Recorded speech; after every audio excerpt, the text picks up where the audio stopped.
call for love, call. Every word in anger, every single tear, every hurtful action, the message is clear. Everything is a call for love, a call for love, a call.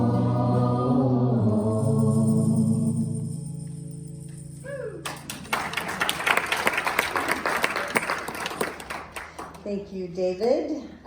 So those words to that song are from A Course in Miracles, and you'll see why I chose that a little bit later here. But boy, is that a mouthful, right? When you think about that. Good morning, everybody. Good morning. Good morning. I'm coming off of a very, very, very busy weekend that I just stuffed full of stuff. Yay! Yes, it was my birthday. It's my birthday month, right? But my whole weekend took up everything, so it was wonderful. Had a lot of family, had some party, got some hiking, and some lunch. It was just good all the way around. So I have a few announcements. Thank you, Marilyn. Where'd you go to? There she is. Thank you so much, Marilyn. Beautiful, beautiful music this morning. This Wednesday evening is the first Wednesday of March, so we will be having drumming circle. Yay! No experience is encouraged. Please, you don't have to know anything to come to drumming. We have drums available. We have percussion instruments. We get together and just communicate with rhythm, get into the groove with each other, learn new rhythms, and it's just a lot of fun. So that happens this Wednesday at 7 p.m. Always a love offering for that. Okay, put your ears on. This is important. Easter is on March 31st, okay? Sunday, March 31st.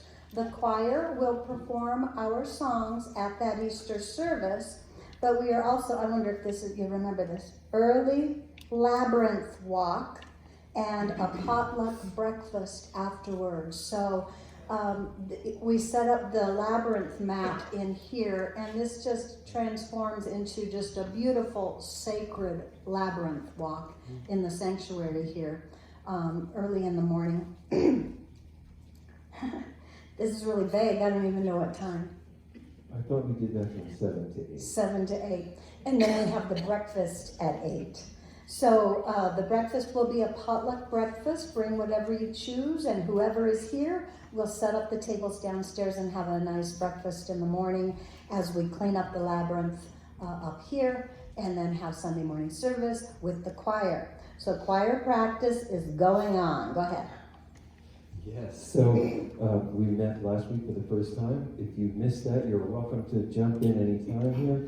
You don't have to know about singing or about reading music or about any of that stuff, just a desire in your heart to join together and do it together. So we do that after our regular service and after fellowship for the next, including today, 5 weeks. The next Sunday after that is Easter. So I look forward to anyone who'd like to join us. Okay, thank you, David, for putting that together and all the time that takes to make that happen. So, okay. Coming up in this month, the third Sunday workshop with Yolanda will not be happening on Sunday this month because of choir practice. You know, we don't want too much stuff bumping into each other. But we all decided as a group that came to the workshop last month that we wanted to meet on the Saturday before. So that is March 16th at 1 p.m. The quilters are in here first, and then at 1 p.m. we're going to have Yolanda's workshop on that Saturday. Now, you didn't have to come to the last one to come to this one. All of them stand on their own.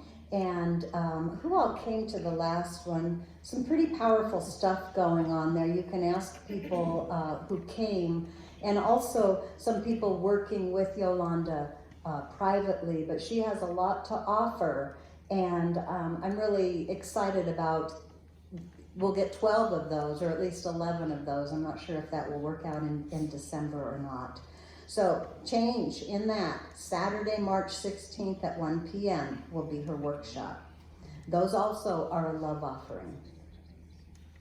This, my plan is, unless it changes, on Easter is the 5th Sunday, and I would like to show a cinema on every 5th Sunday. So I'm looking, if you have something you think would be awesome for Easter, let me know, but we'll stay after for a 5th Sunday cinema that day as well.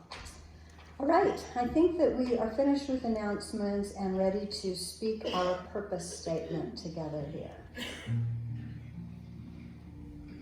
As an intentional spiritual community, the purpose of CSL is to be a living environment for individuals to realize that we are all unique emanations of God, the love intelligence governing the universe.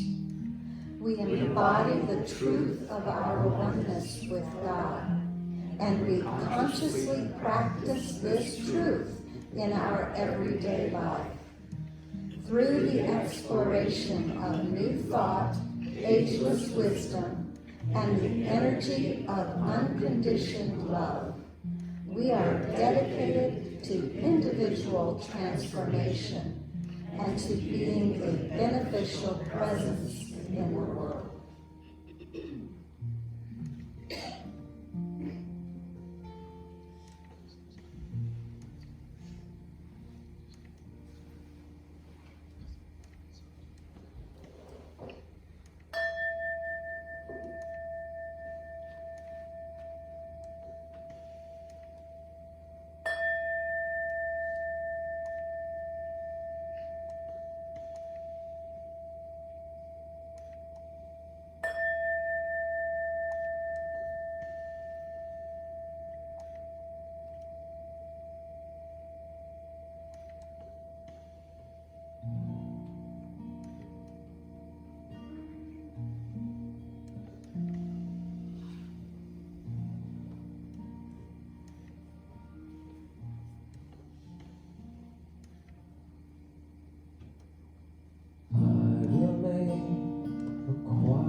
Be still, my soul, be still. Be still, my soul, be still. Be still and know.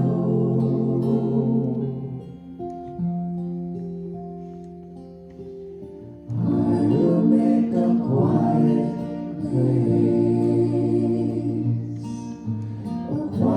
place within my life, and I will listen, Holy Spirit. I will listen.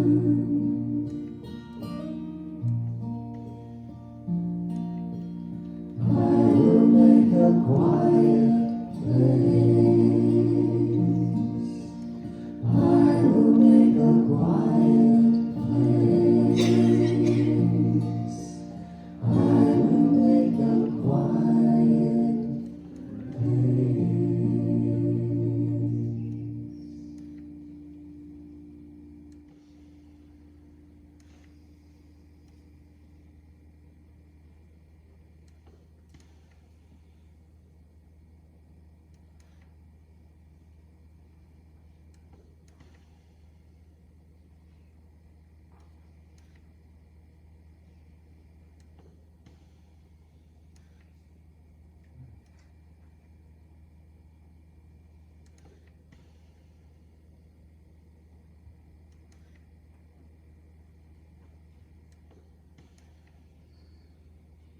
And in this quiet place, please join with me and consciously connect to your heart center.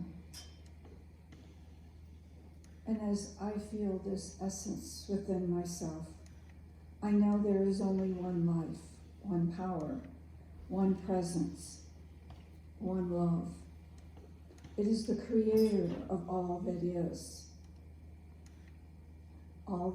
to come. It is all-knowing, ever-present, and always available, and always ours to use. And as we step into this awareness of our beloved divine essence, I affirm that we live from this awareness of ourselves as love, as peace.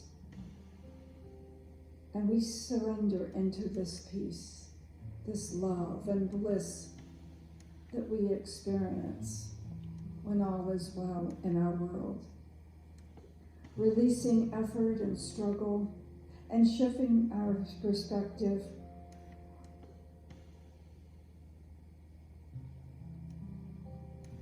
We know that we are living from that place, that it is unfolding moment by moment in our lives. We release our effort, our struggle, and we turn to the question, what would love do? As it frees us from worry, doubt, and negativity. And when we let God love us, we become an instrument of the divine, and our confidence, our purpose, and our experiences are all lifted as a result. With spirit and love as our guide, we can accomplish that which we set our mind upon. And grateful for this truth, we let go and accept a new, fresh vision for ourselves, confident in its unfolding. The prayers in the prayer chest, the secret prayers of your heart, are all fully active in the mind of Spirit. Spirit goes forth, smoothing the path for a fulfilling outcome. Each request is enfolded in the power and love and presence of the healing Spirit, and the fruits of healing are made manifest. I bless the service and all who are making it possible, the music, the ushers, the hospitality, the food, everyone. Each participant is an active emanation of Spirit, a point of light and love. And I bless each congregant whose cosmic light shines and sparkles so brightly, illumining the path for the other. And may our consciousness be enriched by today's message. Grateful for this truth, grateful for this awareness, and grateful for a new start this day. I release these words into the law in confidence and expectation, knowing it is already manifesting as our life. I let go as we join together and declare, and so it is.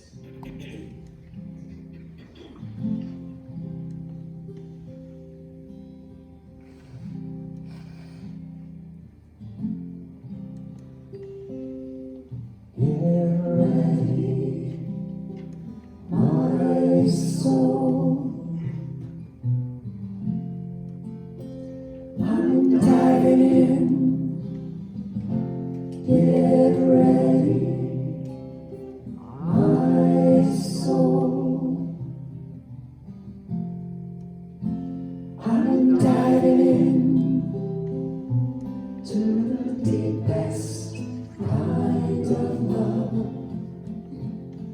to the sweetest kind of life. Get ready,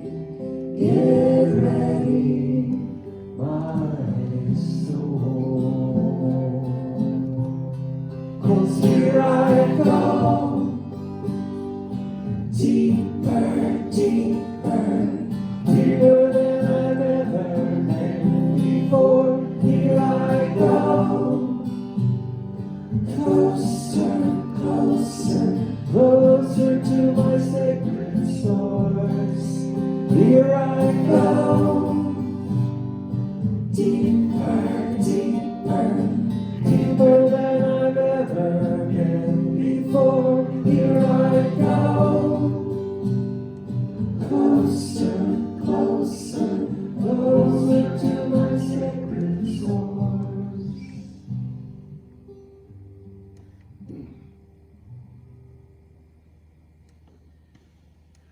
Get ready.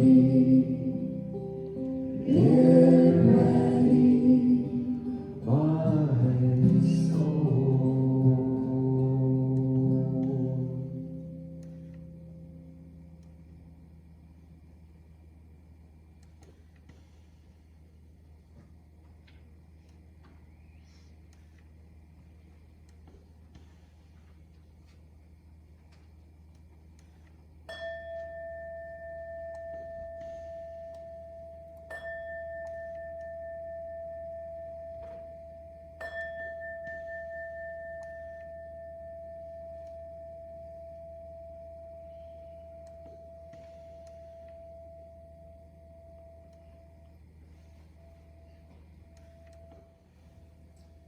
Good morning. Good morning. On this bright, snowy, sunny day, I'd like to call your attention to the prayer chest right down the stairs to the wall on the left.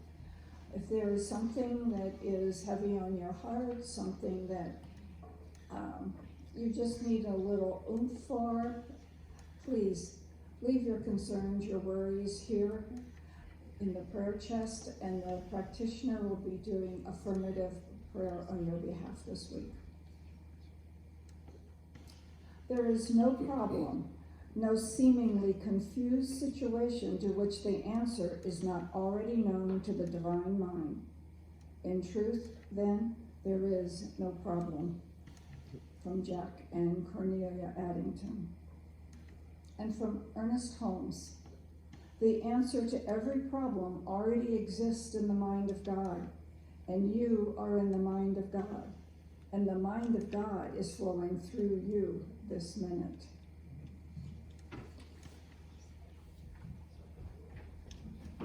Well, that's good news.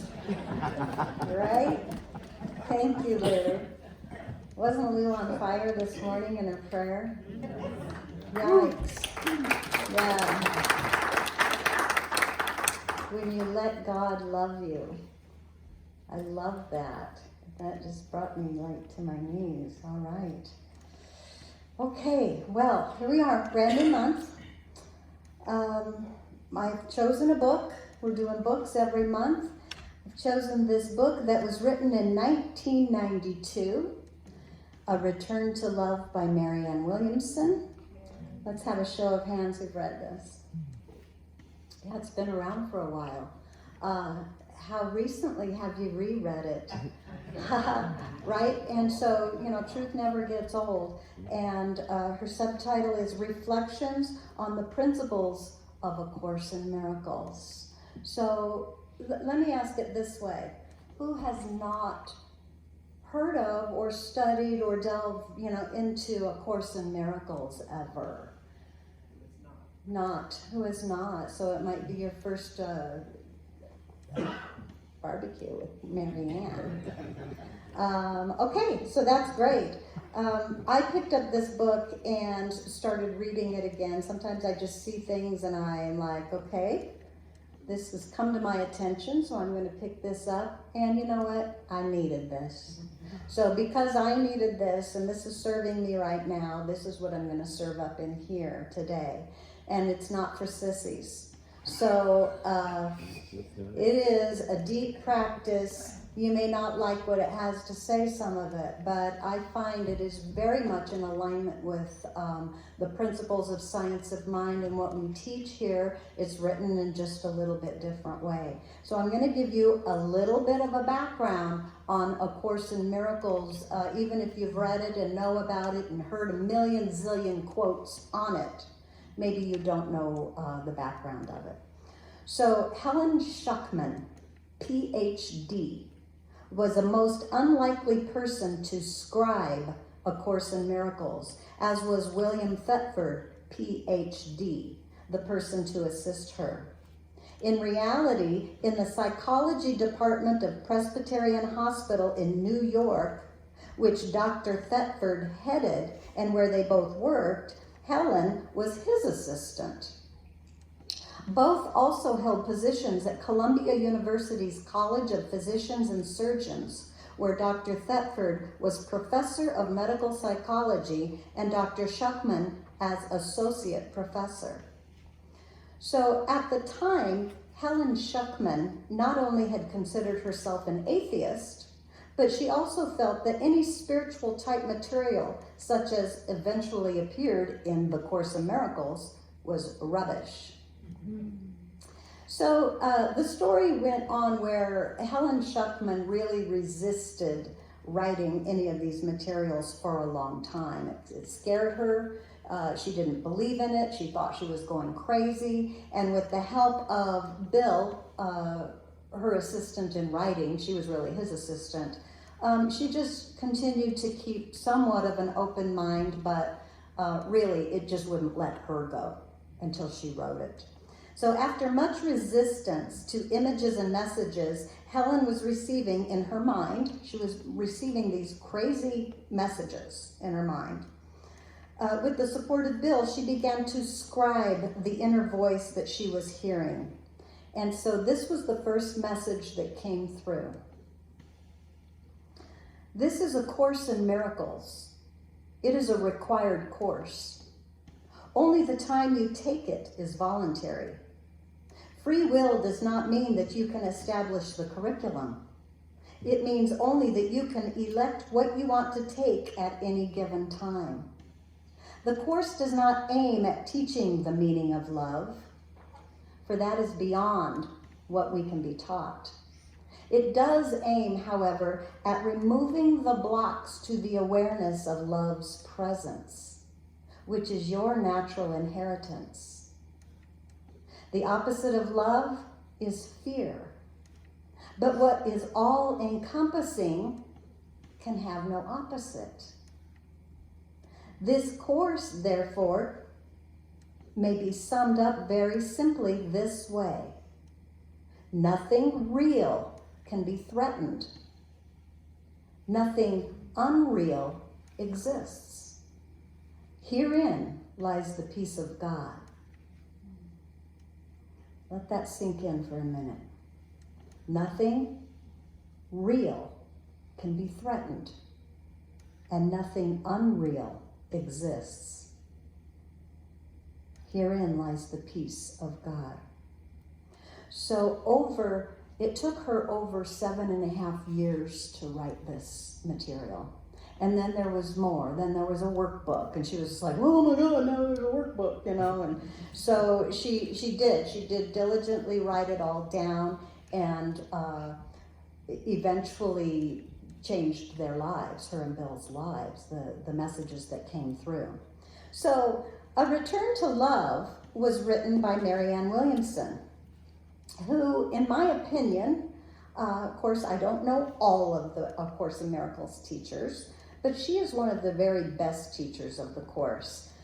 She explains it so well, and she brings it to us in such a practical manner so that we can more easily understand it and put the principles into practice. Has anyone tried to follow the Course through the 365 days and such? And you can read it, and it can be a little cumbersome.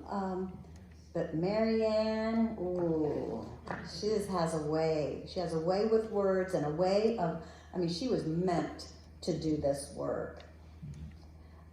So, because the entire theme of A Course in Miracles is love is the only thing that is real.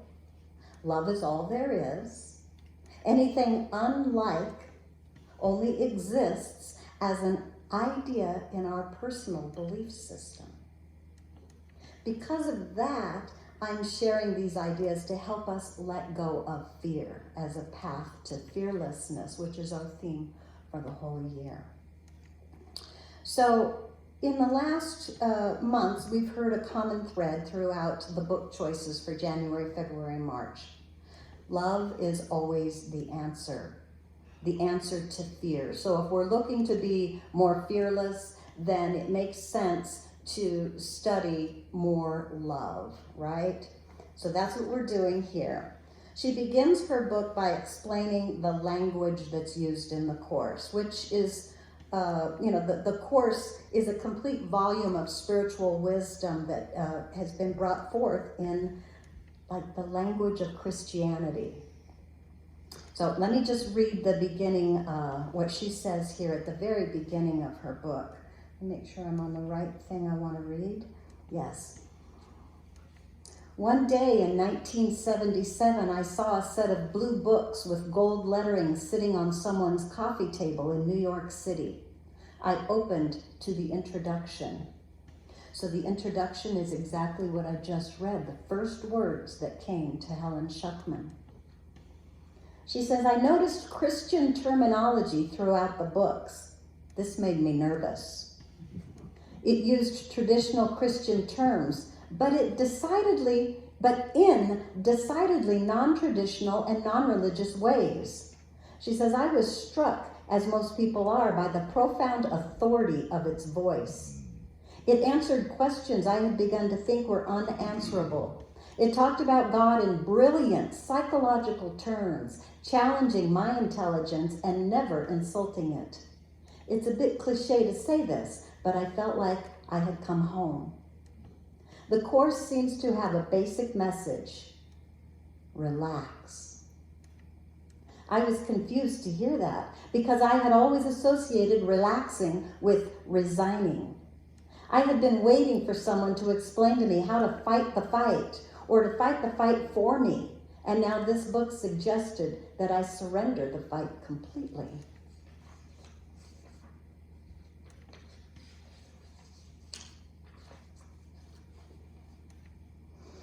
So she explains how, she goes on to explain how the world has taught us to think thoughts, fear thoughts, thoughts of competition, struggle, sickness, limitation, guilt, death, scarcity, and loss. You know, growing up, we were taught things like, it's only important to get good grades, or being good enough, or money and doing the right things were more important than love.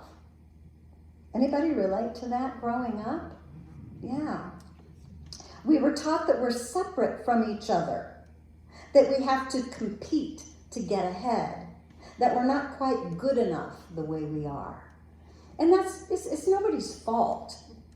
We were born into that. So this isn't about blaming the way we were raised or the society that we were raised in. It's about looking beyond it and opening our mind to something new, a new way of thinking.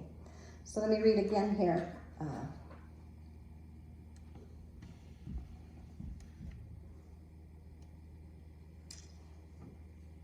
She says, love is what we were born with. Fear is what we have learned here. The spiritual journey is the relinquishment or unlearning of fear and the acceptance of love back into our hearts. Love is the essential existential fact. It is our ultimate reality and our purpose on earth. To be consciously aware of it, to experience love in ourselves and others, is the meaning of life. We came here to co-create with God by extending love. Life spent with any other purpose in mind is meaningless, contrary to our nature, and ultimately painful. It's as though we've been lost in a dark, parallel universe where things are loved more than people. We overvalue what we perceive with our physical senses and undervalue what we know to be true in our hearts. Love isn't seen with the physical eyes or heard with physical ears. The physical senses can't perceive it. It's perceived through another kind of vision. Metaphysicians call it the third eye. Esoteric Christians call it the vision of the Holy Spirit, and others call it the higher self.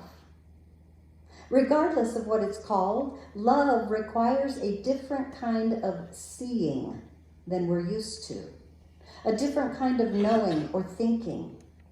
Love is the intuitive knowledge of our hearts. It's a world beyond that we all secretly long for. An ancient memory of this love haunts all of us all the time and beckons us to return.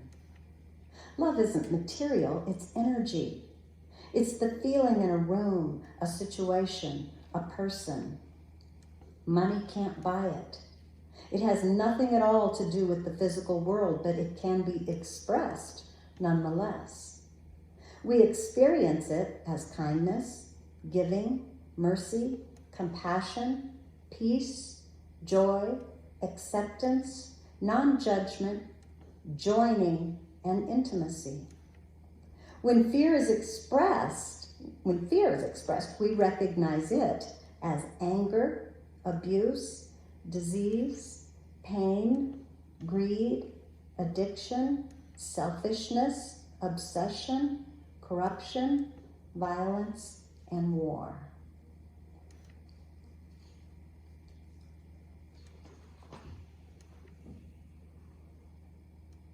So in her introduction, she says there is a miraculous world beyond the world that we see with our physical eyes.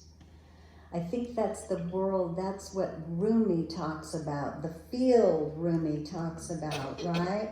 Or she was even talking about it, our scientist, sociologist Martha Beck was talking about that as dropping into wordlessness, that realm beyond our thoughts. She says, and Marianne says, but unless you believe this world exists, it will not exist for you. Right? Wasn't Jesus? It is done unto you as you believe. There's a belief in there. This is the world that we eventually sensed that we naturally sensed as a very young child when we were young. That childlike self is the deepest level of our being. It is who we really are. And Jesus also talked about becoming as a child, childlike. Okay? Not childish. There's a difference, childlike. This true world is the world we knew when we were still connected to our innocence. I just want to feel into that for a minute. Connected to my innocence.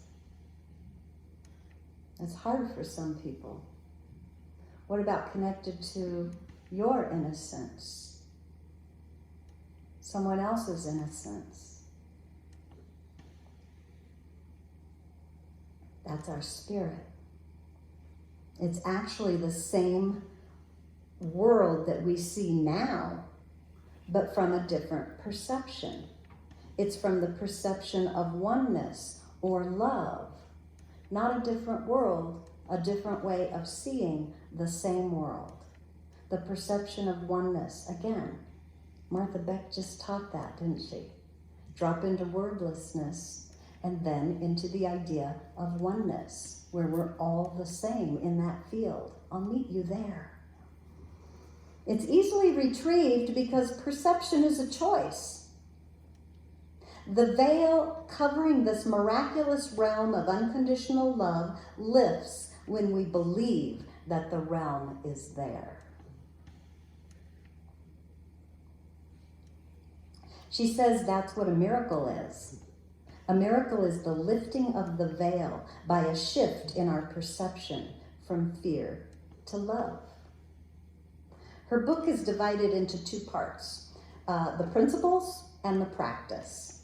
So part one of her book, so far I've just read out of the introduction part of it.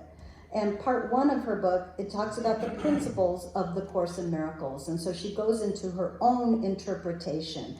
And I really love the way that she interprets this work because she makes it so easy to understand, where when you're just reading it yourself, some of the terminology kind of gets us stumbling a little bit because we have attachments to that terminology a lot of times from our childhood or from other experiences that we've had. So I'm going to start with some of the language that is used because it can be a turnoff for some people who often are trying to get away from a religion that maybe didn't serve them very well. But like she said, it uses traditional Christian terms, but in non-traditional and non-religious ways.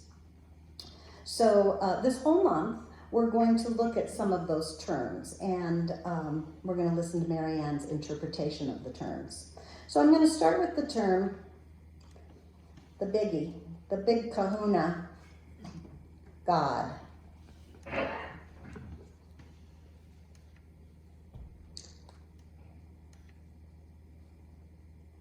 So the passage in A Course in Miracles that she has at the top of the page here is, there is no time, no place, no state where God is absent.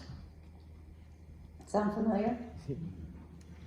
What I learned from A Course in Miracles is that the change we're really looking for is inside our heads. Events are always in flux. One day people love you. The next day, you're their target. One day a situation is running smoothly. The next day, chaos reigns. One day you feel like you're an okay person. The next day you feel like you're an utter failure. These changes in life are always going to happen. They're a part of the human experience. What we can change, however, is how we perceive them. And that shift in our perception is a miracle. There's a biblical story where Jesus says we can build our house on sand or we can build it on rock. Our house is our emotional stability. When it is built on sand, then the winds and rain can tear it down. One disappointing phone call and we crumble. One storm and the house falls down. When our house is built on rock, then it is sturdy and strong and the storms can't destroy it. We are not so vulnerable to life's passing dramas. Our stability rests on something more enduring than the current weather, something permanent and strong. We're depending on God. I had never realized that depending on God meant depending on love. I had heard it said that God was love, but it had never kicked in for me exactly what that meant. As I began to study A Course in Miracles, I discovered the following things. God is the love within me. Whether we think with love is entirely up to us. When we choose to love or to allow our minds to be one with God, then life is peaceful. When we turn away from love, the pain sets in. And whether we love or close our hearts to love is a mental choice that we make every moment of every day. I certainly don't pretend to consistently achieve a loving perspective in every situation in my own life, she says. One thing I'm very clear about, however, is that when I do, life works beautifully, and when I don't, things stay stuck. The mind that separates from God has forgotten how to check in with love before it saunters out into the world.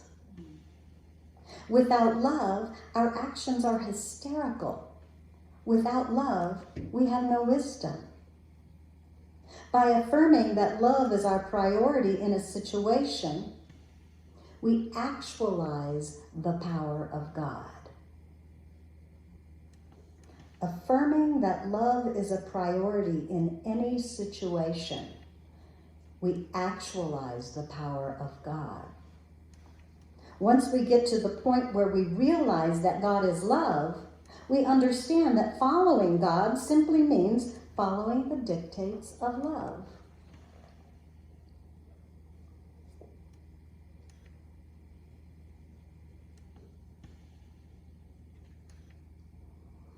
We've been brought up in a world that does not put love first.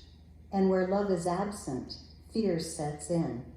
Fear is to love as darkness is to light. Think about how that is for a minute. Fear is to love as darkness is to light.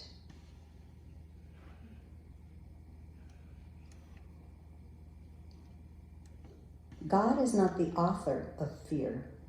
You are. A shift in how we think about life produces a shift in how we experience it. To say, God, deliver me from hell, it means, God, deliver me from my fearful thinking. The altar to God is the human mind. To desecrate the altar is to fill it with non-loving thoughts. Our real self is the love within us. It's the child of God.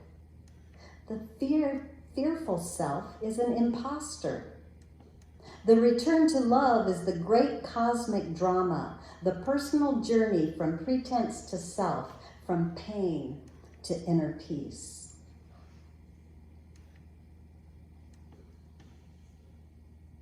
The return to love is not the end of life's adventure, but the beginning.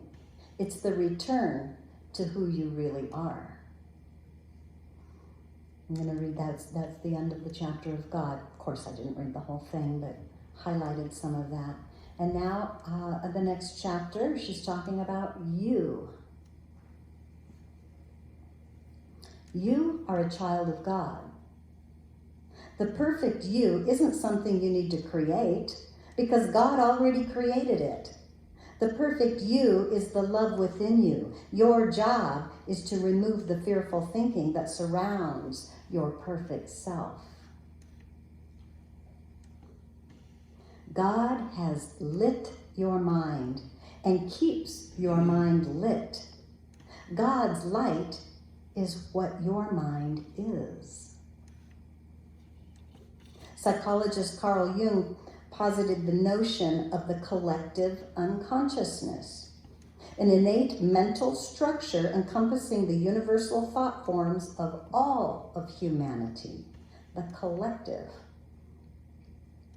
His idea was that if you went deeply enough into your mind and deeply enough into mine, there is a level that we all share.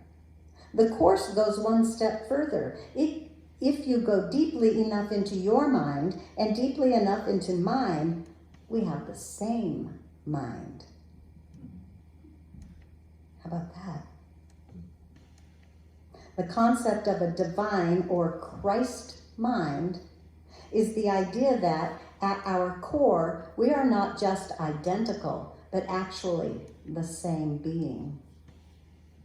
There is only one begotten Son. That doesn't mean that someone else was it and we're not. It means we're all it. There's only one of us here, one begotten Son.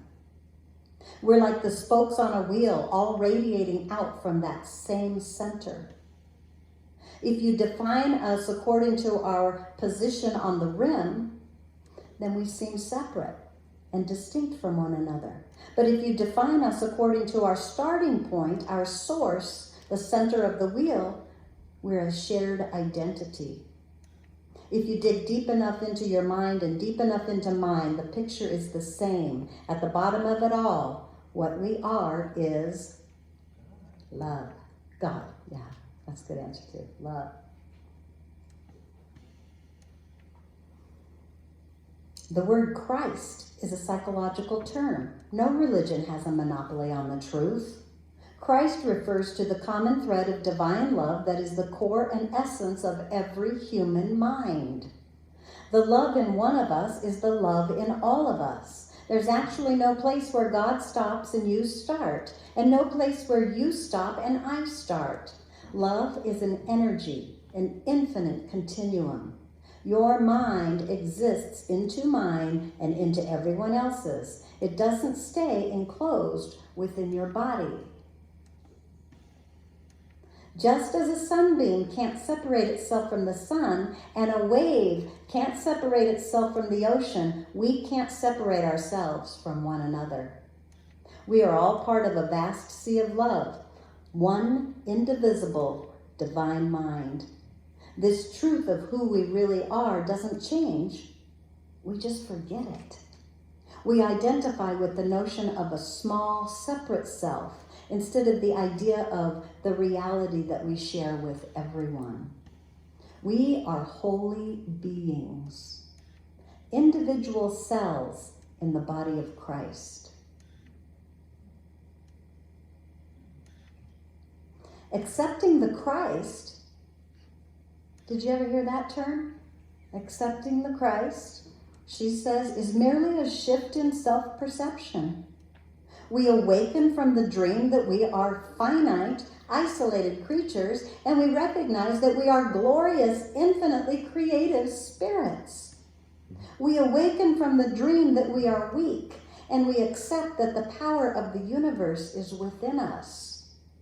Who wants to accept the Christ now? Right?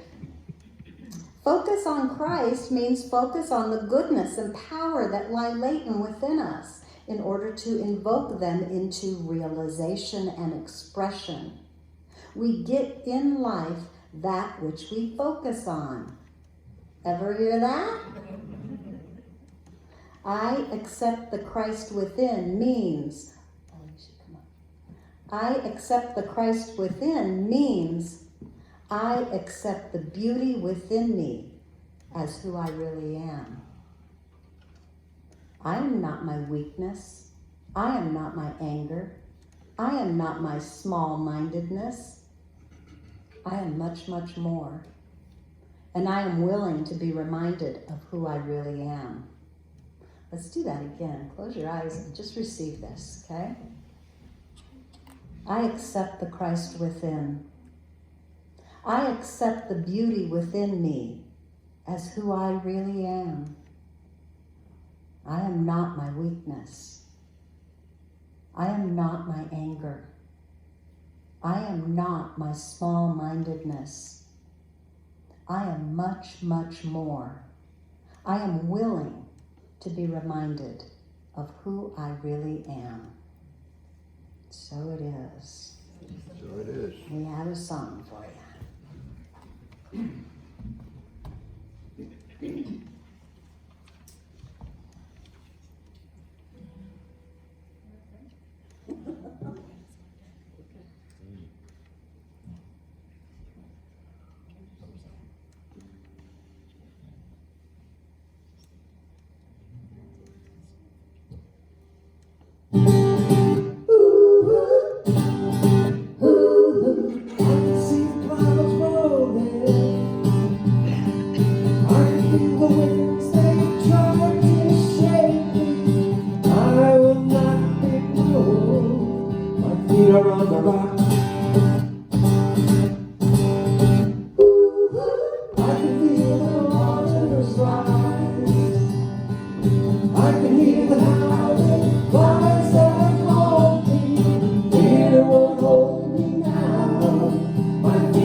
around the singing sound so fine. My feet are on the rock. Above the solid rock I stand. Above the ground the singing sound. Stop your feet and clap your hands up. Feet are on the rock. Above the solid rock I stand, all the ground the singing sound. So stop your feet and clap your hands, my feet are on the rock. And I feel my hope about to break. I will cling to love's unchanging grace. Let the waters come and the earth give way. I'll be dancing in the rain. When I feel my hope about to break, I will cling to love's unchanging grace. Let the waters come and the earth give way. I'll be dancing in the rain. My feet are on the rock. Ooh, my feet are on the rock. Ooh, my feet are on the rock.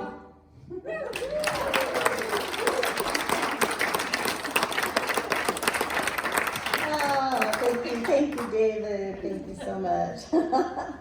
Okay, well, so that's our beginning for Marianne Williamson, and we will move on. I will have a video next week, and we will move on to some of the other terms in the book. Of course, we will not get through the whole book, but I hope to get through some terms that might be difficult for you.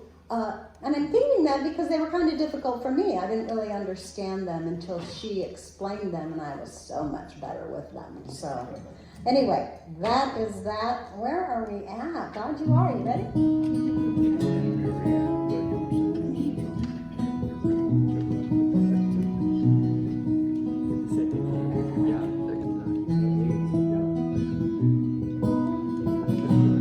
God, you are every mountain. God, you are every ocean. God, you are every canyon, every inch of earth and sky.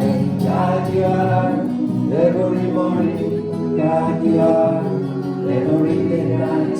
God, you are every moment, every second of my life. Everything I see, everything I do, everything I am is you. Everything above, everything below, everything I know is you. God, you are every sunrise. God, you are every moon glow. God, you are every star shine, every inch of earth and sky. God, you are every springtime. God, you are every snowfall. God, you are every season, every second of my life. Everything I see, everything I do, everything I am is you. Everything above, everything below, everything I know is you. 'Cause you are the very breath I breathe, and your perfect love created me. Everything I see, everything I do, everything I am is you. Everything above, everything below, everything I know is you.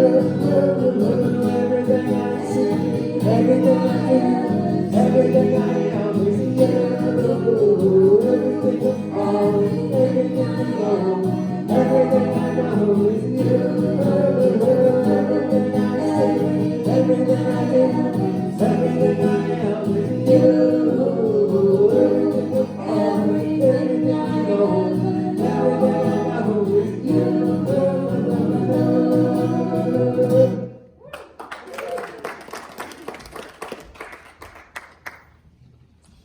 Okay, as the ushers come forth and I realize everything I see is love, let's take our gift in our hand as we consciously participate in this circulation of love.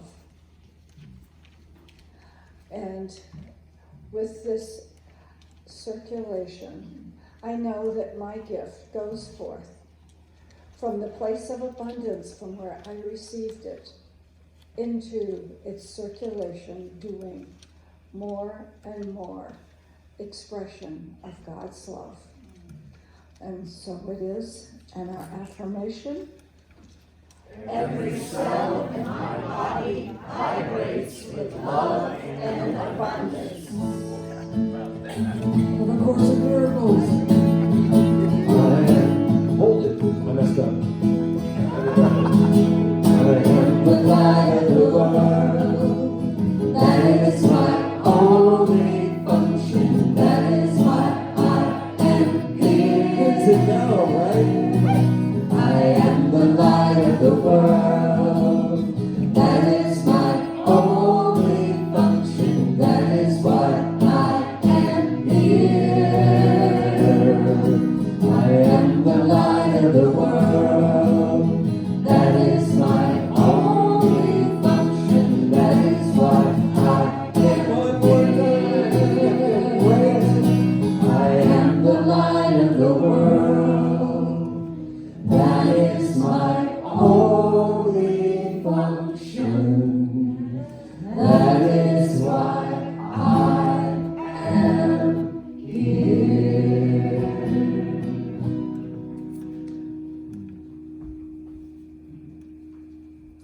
And these blessings are received with love as they go forth, spreading love and good in our church, our community, and our world. And so it is. Thank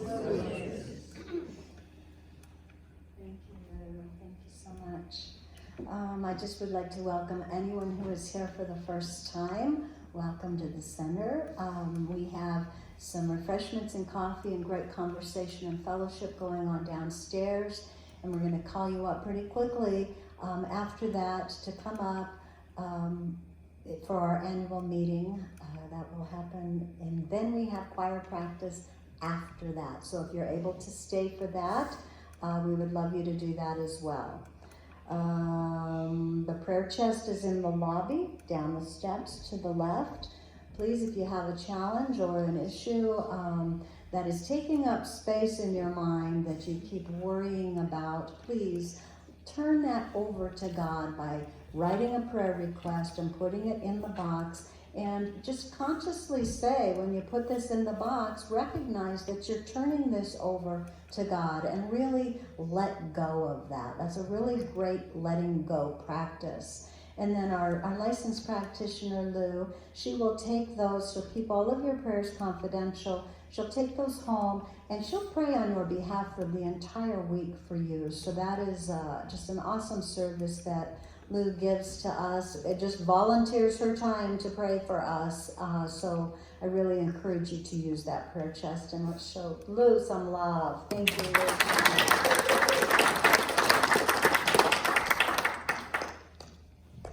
Lou. Allow God to love you.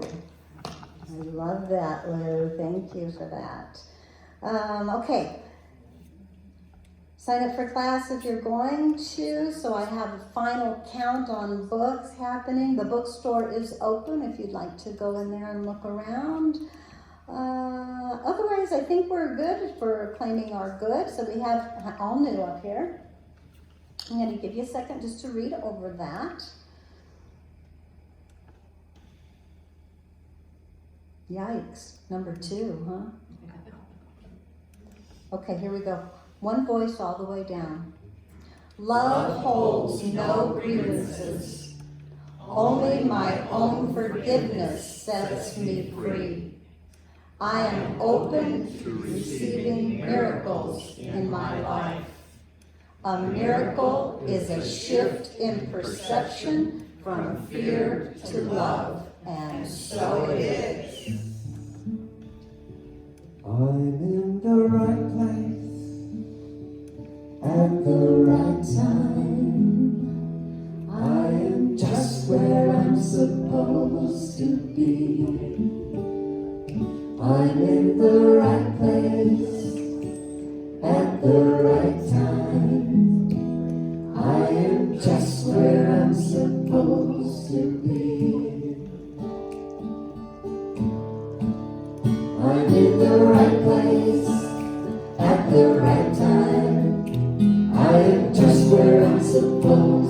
be. I'm in the right place at the right time. I am just where I'm supposed to be. I'm in the right place at the right time. I'm just where I'm supposed to be. I'm in the right place at the right time. I'm just where I'm supposed to be. Oh, my soul is welcome here. Oh, my soul is welcome here. I'm getting the message loud and clear. My soul is welcome here. I'm in the right place at the right time. I am just where I'm supposed to be. I'm in the right place at the right time. I am just where I'm supposed to be. Oh, my soul is welcome here. Oh, my soul is welcome here. I'm getting the message loud and clear. My soul is welcome here. Oh, my soul is welcome here. Oh, my soul is welcome here. I'm getting the message loud and clear. My soul is welcome here. My soul is welcome here. My soul is welcome here. Here we go, our last affirmation. I am sustained by the love of God.